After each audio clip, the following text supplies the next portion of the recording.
ito ay rated SPG. Striktong patnubay at gabay ng magulang ang kailangan. Maaaring may masiselang tema, lengguwahe, karahasan, sexual, horror o droga na hindi angkop sa mga bata.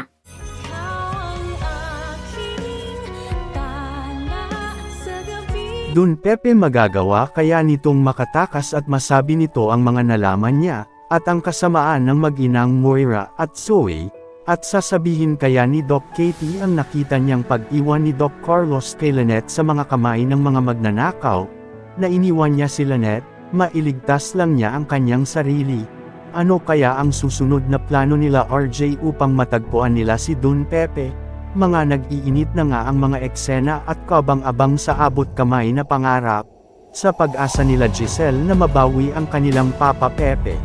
Nasa hindi nila inaasahan na malolokos sila ng mga kumuha kay Don Pepe, na hindi pa rin nila alam na si Moira ang mastermind ng pagkakawala ni Don Pepe, na pinaniwala lang sila nito na isang kidnap for ransom lang ang nangyayari kay Don Pepe. Matapos na makuha nila Moira at Balahadja ang dalang 100 million ni RJ, nasabi pa nga ni Moira kay Balahadja na baka itakbo nito ang pera na hawak niya. Kaya naman sinabi ni Balahadja kay Moira na, kung gagawin ko yun ma'am, di sana hindi na ako nagpunta pa dito. Gusto mo ikaw na humawak nito, kaso baka mahuli ka kung ikaw magdadala nito. Kaya naman naisip ni Moira na baka nga mahuli siya na hawak-hawak ang 100 million.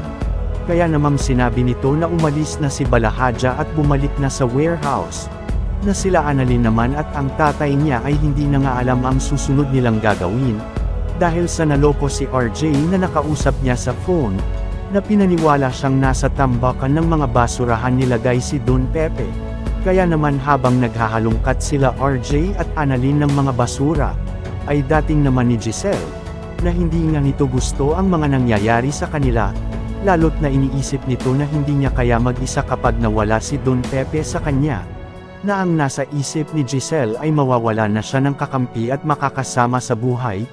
Napapanalang daw nila ang natitirang pamilya niya, kaya naman dahil sa sobrang pag-aalala ni Giselle kay Don Pepe ay hinimitay nga ito at nawala ng malay.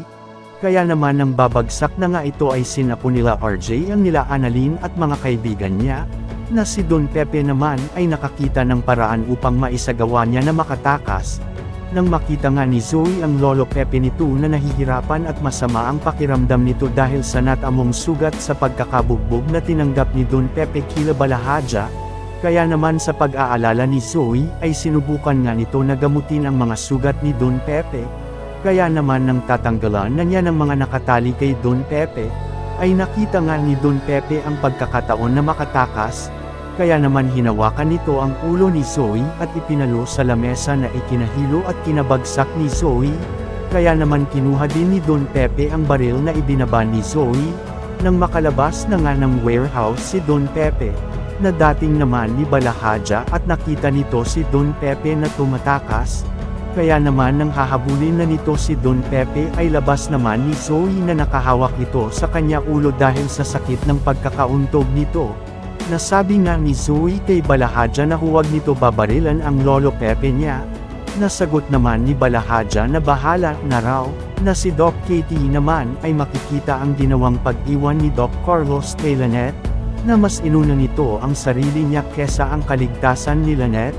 Kaya naman napapaisip si Doc Katie kung bakit nagawa yun ni Doc Carlos kay Lynette, na iwan na lang si Lynette sa mga masasamang tao, na mas inuna pa talaga nito ang kaligtasan niya kesa sa kaligtasan ng asawa nito.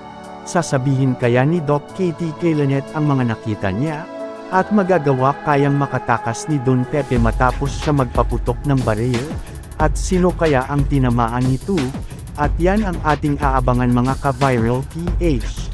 Bago ang lahat, huwag po natin kalimutan na i-subscribe, like at i-click ang notification bell para lagi kayong update sa mga susunod ko pang mga video upload. Maraming salamat po sa panunood sa aking munting channel. Bye bye po.